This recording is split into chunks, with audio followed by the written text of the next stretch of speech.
आज का हमारा टॉपिक है संभावी संसाधन और जो है विकसित संसाधन। ठीक है, तो देखिए संभावी संसाधन से आशय होता है संभावना। क्या संभावी से मतलब है संभावना, तो हम आज पढ़ेंगे संभावी संसाधन।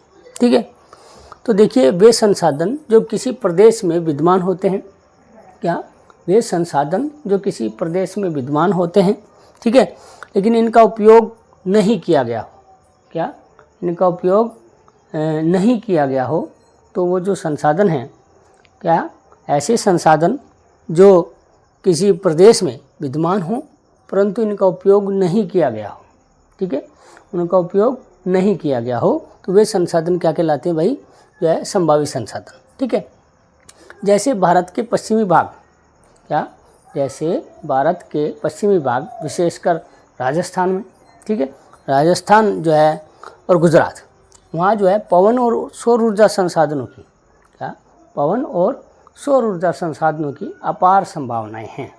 ठीक है, तो ये क्या है, हमारे संभावी संसाधन हैं। ठीक है, उसके बाद है विकसित संसाधन।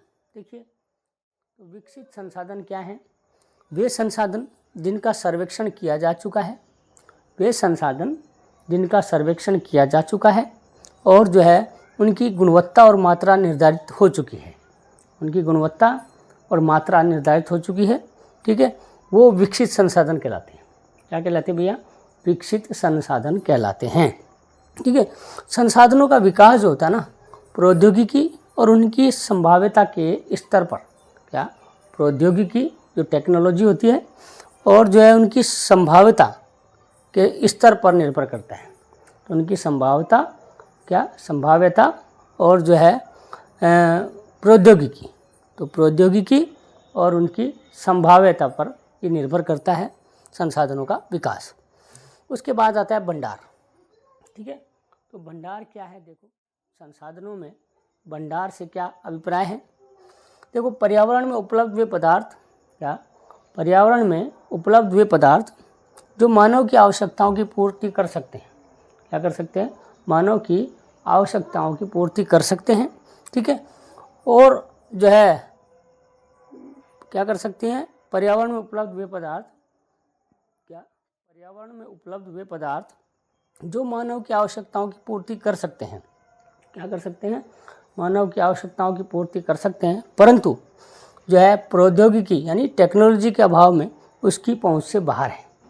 क्या है, उसकी पहुंच से बाहर हैं, भंडार में शामिल होते हैं।